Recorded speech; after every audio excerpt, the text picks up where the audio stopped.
On a stormy night in Denver, as snow swallowed the streets, a little girl collapsed in the cold, with no one to hear her faint breath.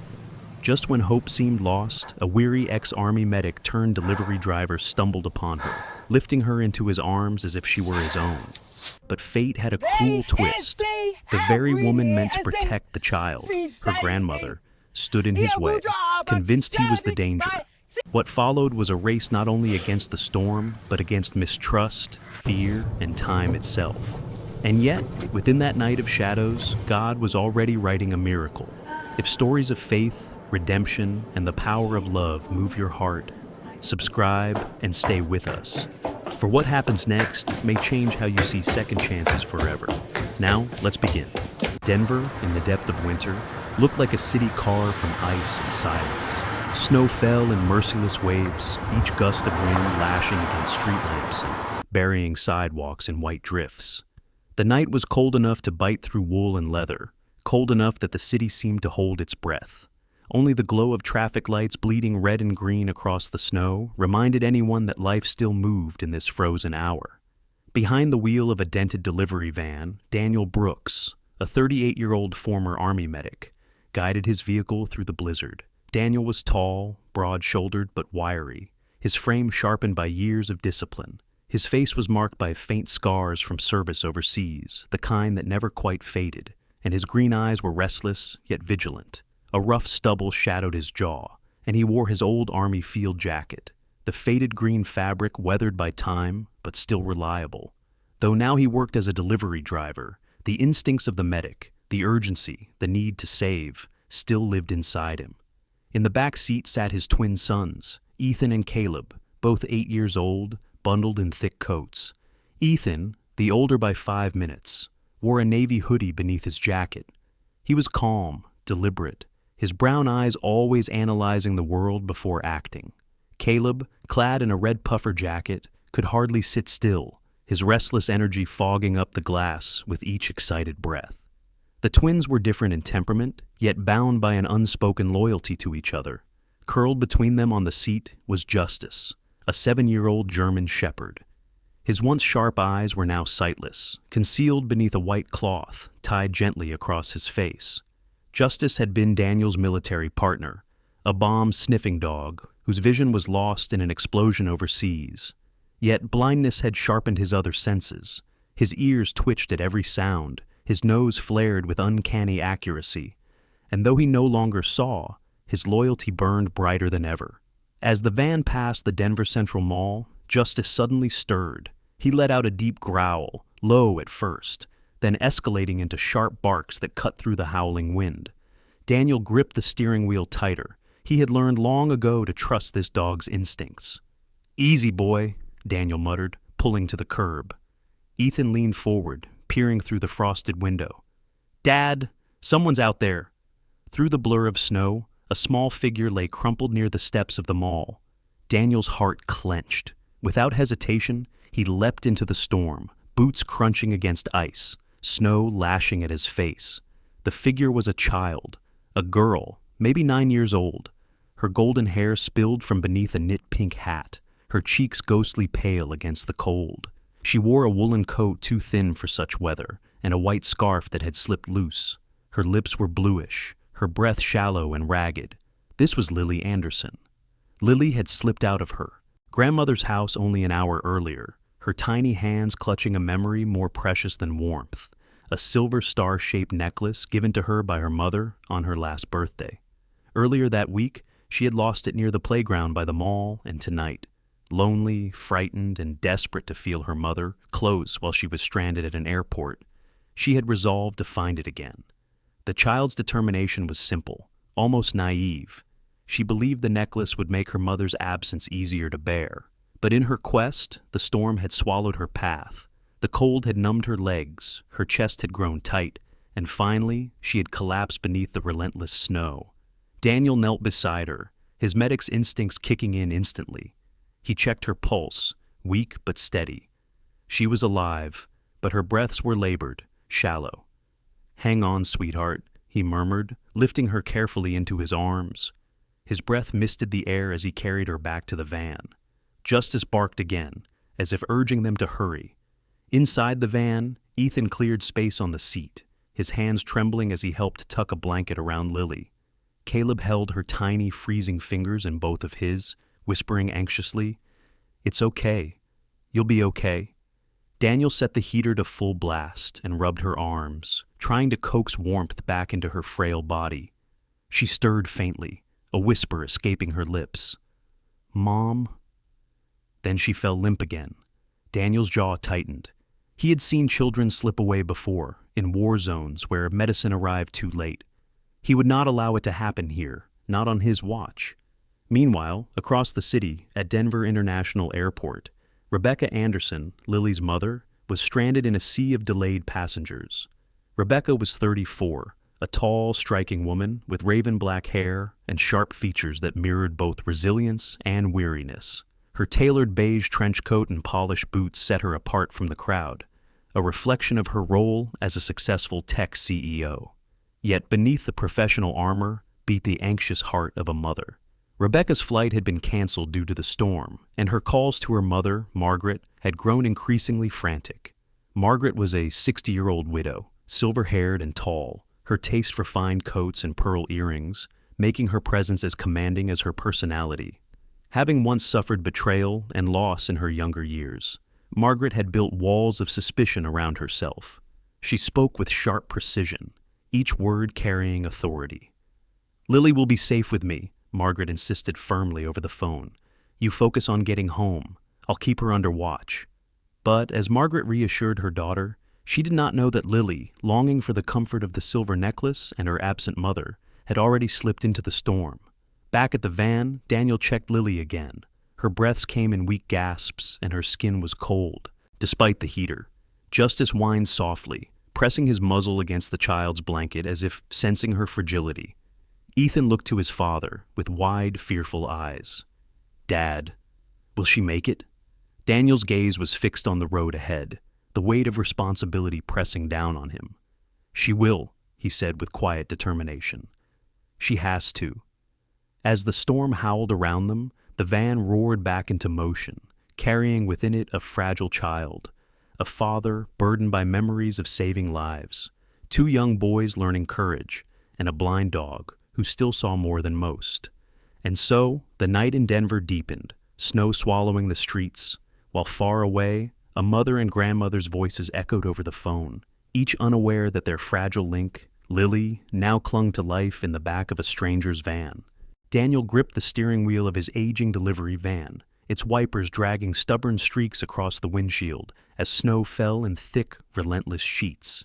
Ethan and Caleb huddled in the back, their wide eyes flicking nervously between their father and the unconscious girl lying pale on the seat, bundled hastily in Daniel's army jacket. Justice, the blind German shepherd with the white cloth tied gently over his eyes, sat tense, his ears flicking at every sound, his body trembling with an energy that was both protective and agitated. The city of Denver was wrapped in silence beneath the storm, the streetlights casting weak halos against the swirl of white. Daniel's mind worked like the disciplined soldier he once was. Evaluate, act, survive. Get Lily to the hospital. Every second mattered, but destiny seemed to mock urgency. Out of nowhere, a sleek black SUV slid sideways across the snowy intersection ahead, its headlights glaring, blocking his path completely. The van's brakes groaned, tires skidding before stopping just short of the SUV's chrome grille. Daniel's pulse spiked with frustration. "Not now," he muttered, already reaching to shift into reverse. The SUV's driver door opened. Out stepped a woman wrapped in a fur-lined gray coat, her posture stiff against the whipping wind. Margaret Anderson, 60, sharp-eyed, with hair swept into an immaculate silver bun, stood framed by falling snow like some stern guardian of the road. Though time had carved lines of experience around her eyes, her presence radiated an authority that tolerated no challenge. Daniel cursed under his breath. He could not afford delays. He rolled down the window, icy air rushing in. "Please, I need to get through. There's a child. She can't breathe." Margaret's gaze swept over the van, narrowing as she caught the shadowy outline of Ethan and Caleb, and then the small figure of Lily slumped in the front seat. Her heart lurched, though she did not recognize Lily through the half-dark, bundled in Daniel's jacket. To her wary eyes, it looked like a man smuggling children into the storm. "Step out of the vehicle," Margaret's voice cut sharp as the wind. "You're not going anywhere until you explain yourself." Inside the van, Caleb whimpered. Ethan placed a steadying hand on his brother's arm, whispering, "Dad will handle it." Daniel leaned out, desperation etching his features. "Ma'am, I swear to you, she needs a hospital. She's barely holding on." But Margaret Anderson was not a woman who bent to hurried pleas. Her mistrust was bone deep, born years ago on a different stormy night. She had once stopped to help a stranded motorist, a man who seemed harmless, desperate. He had smiled, asked for directions. Then, with cruelty disguised as need, he had tried to rob her at knife point. Though she had fought him off and escaped, the scar on her palm where his blade had grazed her was a reminder. Kindness could cost you your life. Since then, Margaret's creed had been unshakable. Never trust strangers, especially those who acted in desperation. To her, paranoia was not weakness, but armor. That night, she hadn't planned to drive out at all.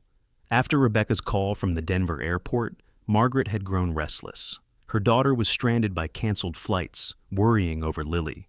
Margaret, anxious and unable to sit still, had decided to brave the storm. She told herself she needed to pick up more medicine for Lily, perhaps even extra supplies if the blizzard worsened. In truth, it was her compulsion for control that pushed her behind the wheel. "Better safe than sorry," she whispered as she drove into the snow-choked streets. And that was how she came to be here, her headlights cutting across the scene of Daniel Brooks lifting an unconscious child into his van. From her vantage point, it was not rescue, it was abduction. Daniel climbed out now, hands raised slightly. Snow crusted on his shoulders, his breath steaming in the air. His rugged face, framed by unkempt brown hair, carried the weary determination of a man who had seen battlefields and survived them. "Please," he said, softer now, his voice carrying the weight of sincerity. "I'm Daniel Brooks. I served as an Army medic. That little girl collapsed outside in the snow. If we don't move, she could—" "Enough."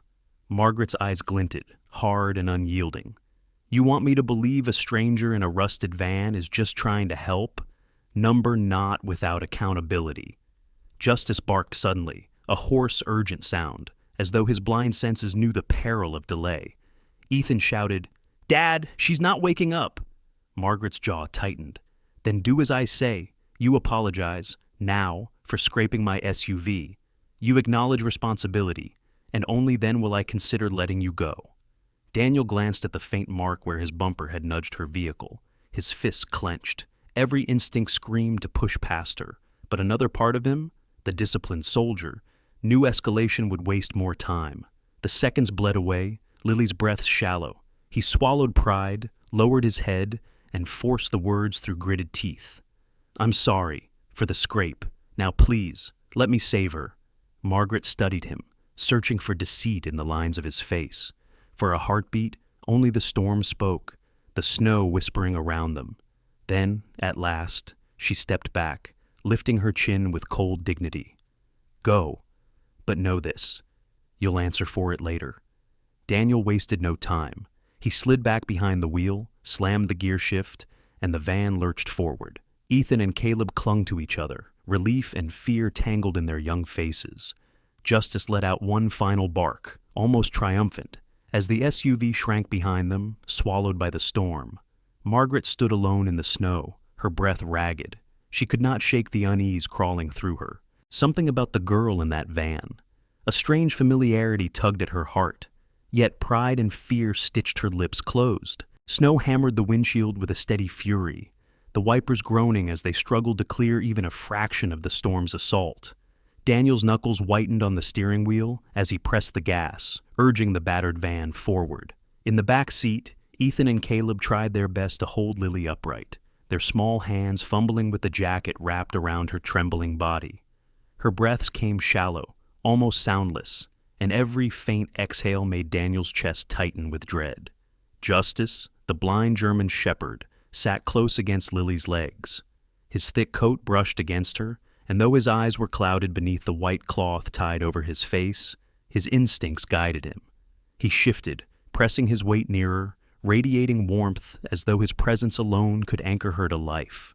His ears twitched constantly, catching vibrations of fear, the cracking tires on ice, and the whisper of Lily's fragile breaths. Daniel stole a glance at the rearview mirror. Margaret's SUV loomed behind, its headlights glaring through the snow like the eyes of an accuser. She hadn't pursued, but the image of her disapproving face lingered. Daniel muttered under his breath, voice edged with anger. Every second we lost out there, every second could have cost her. As if to punctuate the thought, Lily let out a small, broken gasp that silenced the twins. Caleb's lip trembled. Dad, she's not okay. She's getting colder. Daniel swerved into a narrower street, hoping to shave off minutes. His voice dropped low, firm, the way it used to be when calming young soldiers under fire. Hold her tight. Don't let her drift. Talk to her if you can. She needs to hear voices. Ethan, braver in moments like these, leaned close to the girl. His brown hair stuck damp to his forehead, but his tone was steady. Hey, you'll be all right. We've got you. My name's Ethan. This is Caleb. You're safe with us. Lily didn't respond, but her faint lashes flickered. Justice gave a low whine, tilting his head as if to second Ethan's promise.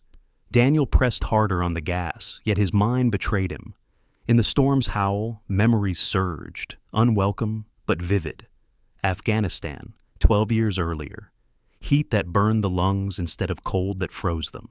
Sandstorms instead of snowstorms. The acrid stench of metal and smoke after the convoy hit an IED. He remembered the screams of his unit, the chaos of limbs and fire, the rush of training colliding with raw terror. And Justice. Back then, Justice was in his prime. A military working dog, powerful, sharp, the kind of animal that soldiers trusted more than luck. He had been trained to sniff out explosives, to alert before danger struck. But that day, there had been no warning. Just the roar of the blast, the searing pain across Daniel's arm, and Justice's desperate bark as debris rained down. Daniel remembered dragging Corporal Hensley, his closest friend, from the wreckage, the man's blood soaking his fatigues. He remembered hearing Justice's cries beneath collapsed metal. Something primal had surged through him, pushing past fear, past pain.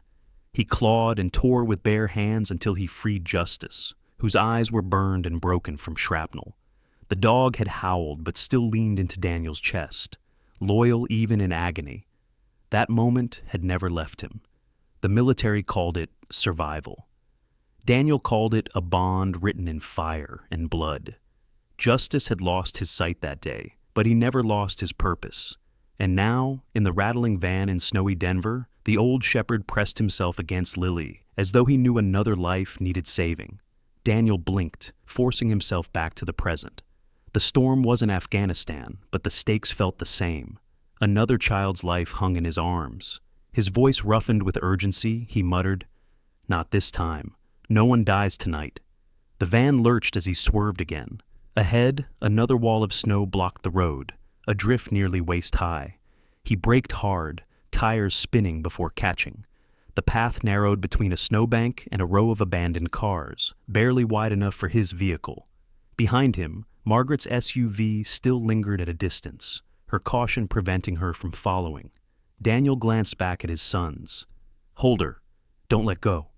He floored the gas. The van scraped violently between metal and ice, sparks spitting where the side mirror clipped a frozen fender.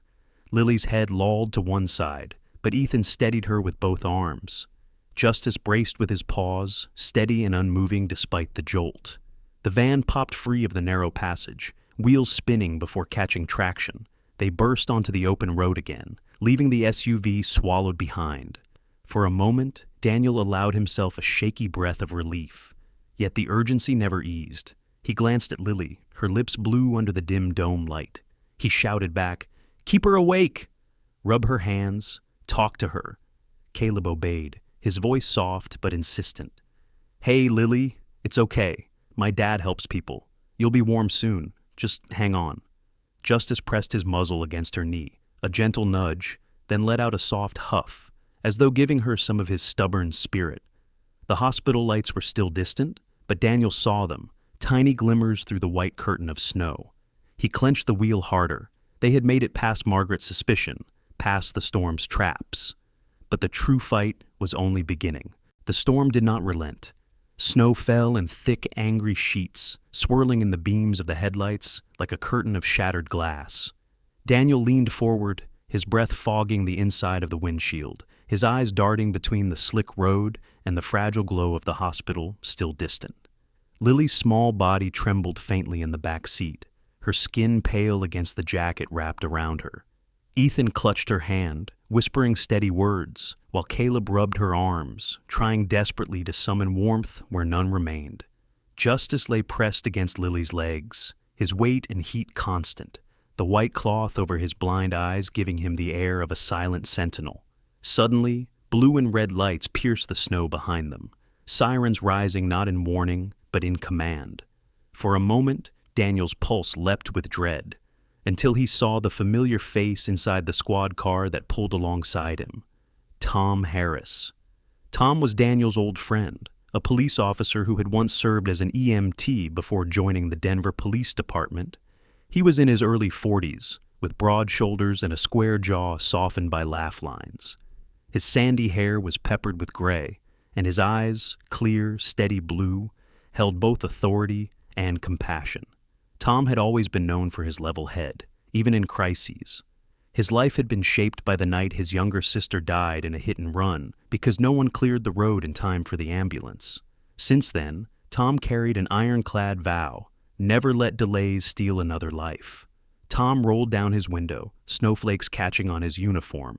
His voice cut through the storm. "Danny, stay on me. I'll clear you a corridor." Daniel's throat tightened with relief. "She's dying, Tom. 9 years old. No time." Tom nodded once, no hesitation. He flicked his siren louder, swerved into the intersection ahead, and blocked oncoming traffic with his cruiser. His loudspeaker crackled to life. "All vehicles clear." Emergency passage. The storm had scattered most people indoors, but those who braved the streets, neighbors, workers stranded by the blizzard, turned toward the command. Without waiting, several bundled figures grabbed shovels from truck beds or used their boots to push snow aside. An older man in a bright orange coat waved cars over, creating space.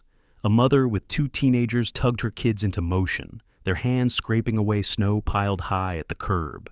They didn't know who was in Daniel's van, but they knew it mattered. For a fleeting moment, Daniel saw them, the kindness of strangers against the storm. A lump rose in his throat as he pressed forward, following Tom's lights. Behind him, Margaret's SUV emerged from the whiteness. She had not let go. Her hands gripped the leather steering wheel so tightly her knuckles blanched. Her heart had not stopped pounding since the moment she saw Daniel lift the girl into his arms. She had been convinced, utterly, that the man was a kidnapper. But now, trailing closer, her eyes caught a clearer glimpse through the van's rear window. Lily. Her Lily. Her breath hitched sharply, her chest collapsing under the weight of recognition. The messy strands of golden brown hair, the small face she had kissed countless times before bedtime, the familiar jacket with the missing button Rebecca had promised to sew last week. It was unmistakable. Margaret's stern face cracked open, her lips trembling. "Oh, God. Oh, no." Her voice faltered, swallowed by the hum of the SUV. Shame poured over her like ice water. She had accused a man risking everything to save her granddaughter. Worse still, she had wasted precious minutes. Margaret pressed a shaking hand against her mouth. "Lily, my sweet girl." She gripped the wheel harder, determination hardening beneath the guilt. If she couldn't undo her mistake, she could at least stay close now, ensure nothing else went wrong. Her SUV followed the corridor, headlights slicing through the snow as her eyes stayed locked on the faint silhouette of Lily inside. Inside the van, Ethan bent lower, whispering against Lily's ear. His voice was gentle but unwavering, like a soldier making a solemn vow. "We won't leave you, Lily. Not ever. Just like Dad never left justice behind. We're not going to let go." Caleb's hand tightened around hers, as though sealing his brother's promise. Justice gave a small, approving huff, leaning more firmly against Lily. At that same moment, far away in Denver International Airport, Rebecca Anderson sat in a row of stranded passengers. Her phone glowed in her trembling hands, call after call unanswered. The cancellation of her flight had left her grounded, powerless. Normally, she was the woman everyone leaned on, the CEO with immaculate suits, chestnut hair cut in sleek precision, eyes sharp as steel. But now her composure cracked. Mascara streaked faintly down her cheeks as she whispered through another voicemail. "Mom, please pick up. Where's Lily? You promised you'd watch her. You promised." The airport loudspeaker announced more delays, but Rebecca barely heard it. Her body shook with helplessness. When she finally reached a dispatcher, who explained that ambulances couldn't cut through the storm in time, her composure collapsed completely. She pressed the phone against her lips, whispering words not meant for business meetings or boardrooms. "Lord, please, please don't take her from me. Keep her safe until I can get there. I'll give up everything if you just—" Her voice broke. For the first time in years, she prayed with no agenda, no calculation, only the desperate plea of a mother.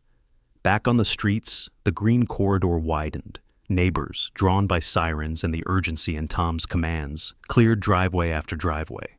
A snowplow driver spotted the line of cars and joined in, its blade pushing through drifts with a roar.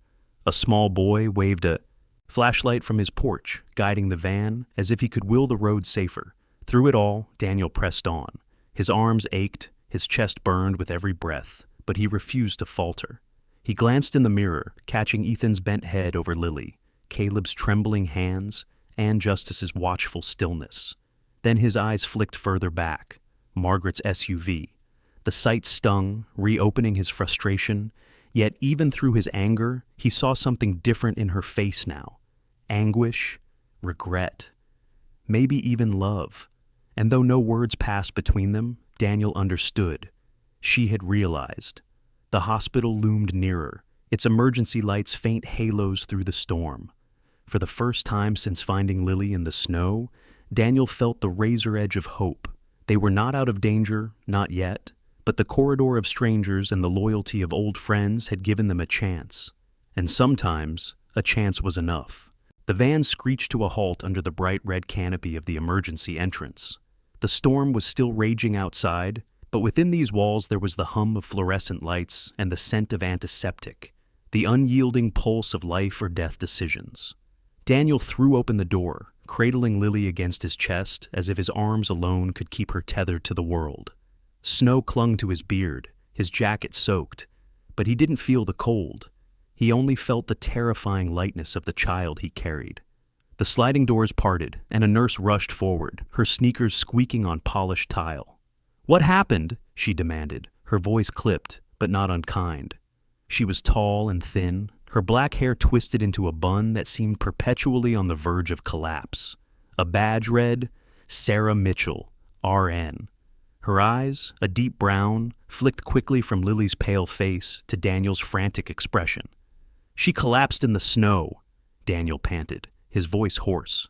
"She's freezing, unresponsive. Please." Sarah's jaw tightened. She had seen too many children lost, because help came too late.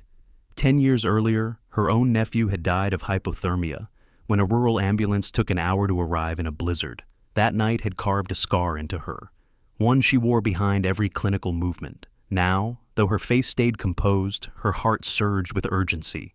"Trauma room 3, she barked. 2 orderlies appeared, one short and wiry with a shaved head, the other broad and sweating beneath the weight of his coat. They lifted Lily onto a rolling gurney. Ethan and Caleb ran forward, but Daniel held them back, his big hands gripping their shoulders. "Let them work," he whispered, his voice breaking. Justice padded forward, too, the white blindfold damp from snow, nose twitching as though tracking Lily's fading scent. At that exact moment, Margaret stumbled in, her fur-lined coat dripping meltwater onto the tile. Her lipstick had smeared, her normally immaculate hair undone by snow and frantic driving. When she saw Lily being wheeled down the hall, she nearly collapsed. "Lily! My Lily!" Her voice rang sharp, cracking the sterile calm of the hospital. Rebecca arrived almost simultaneously, breathless from the cab that had managed to cut through the storm once flights were grounded. Her sleek blazer clung damply to her, her heels clicking across the floor. The sight of her daughter lying limp on a gurney shattered the fortress she had always worn. She surged forward, clutching at Lily's hand before the doctors pushed her through swinging double doors. "Stay outside," Sarah said firmly, her voice leaving no room for argument. "We need space." Rebecca froze, her chest heaving. She turned on Daniel, tears blurring her sharp green eyes. How?" But the words failed. All she could do was stumble toward him and, in a raw, almost desperate gesture, throw her arms around his neck. "Thank you," she whispered against his shoulder, her voice broken. "Thank you for not letting her die."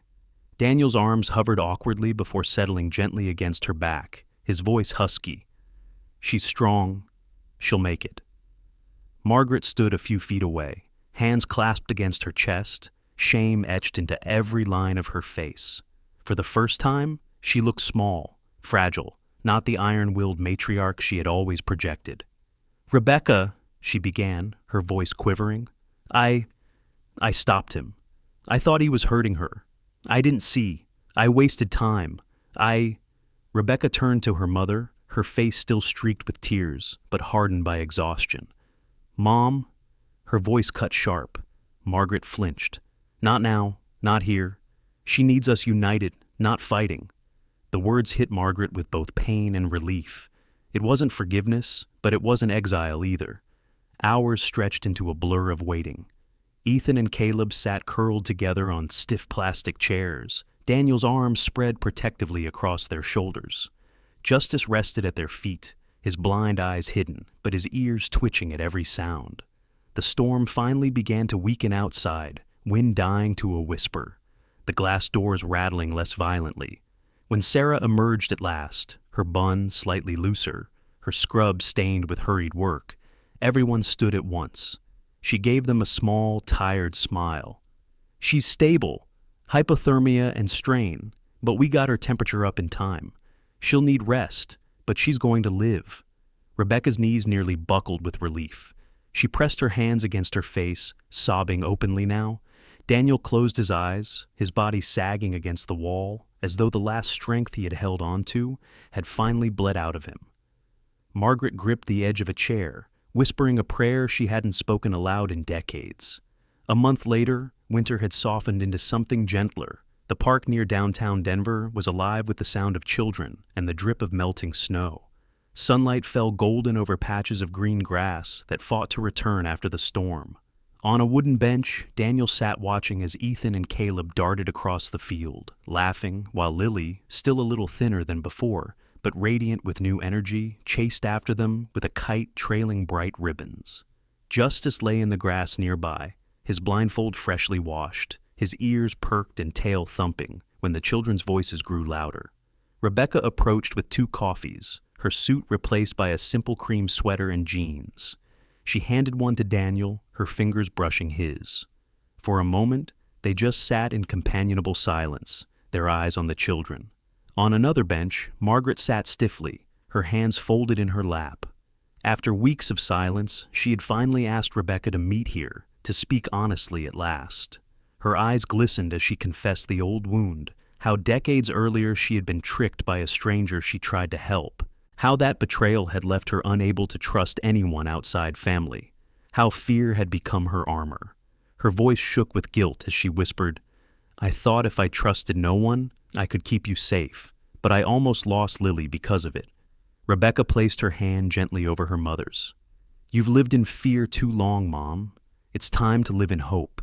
That's what Lily needs from you. That's what we all need." Margaret's lips trembled as she nodded, the weight of decades lifting just a little. Across the grass, Lily's laughter rang out like a bell, rising into the crisp air. Daniel turned to Rebecca, their eyes meeting. There was no grand declaration, no sudden romance, but in that glance, something unspoken passed between them. A door cracked open, a possibility waiting in the sunlight.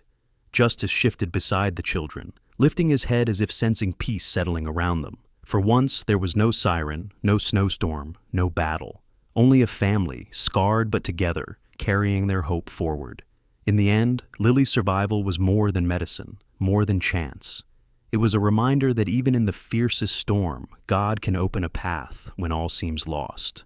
The courage of a father, the loyalty of a dog, the prayers of a mother, and the forgiveness of a grandmother came together like threads in a tapestry woven by his hand. And that is the miracle. Love itself, guided by God, has the power to heal what fear once broke. In our daily lives, we may not face blizzards or racing to hospitals, but we do face moments where faith and trust are tested. Perhaps it is in forgiving someone who hurt us, in helping a neighbor in need, or in choosing hope over fear. These are the everyday miracles that God calls us to live. If this story touched your heart, I invite you to share it, leave a comment, and subscribe so more people can find hope through these tales. And if you believe, as I do, that God's light still shines through love and sacrifice, write Amen in the comments below. May the Lord bless you and your loved ones today and always.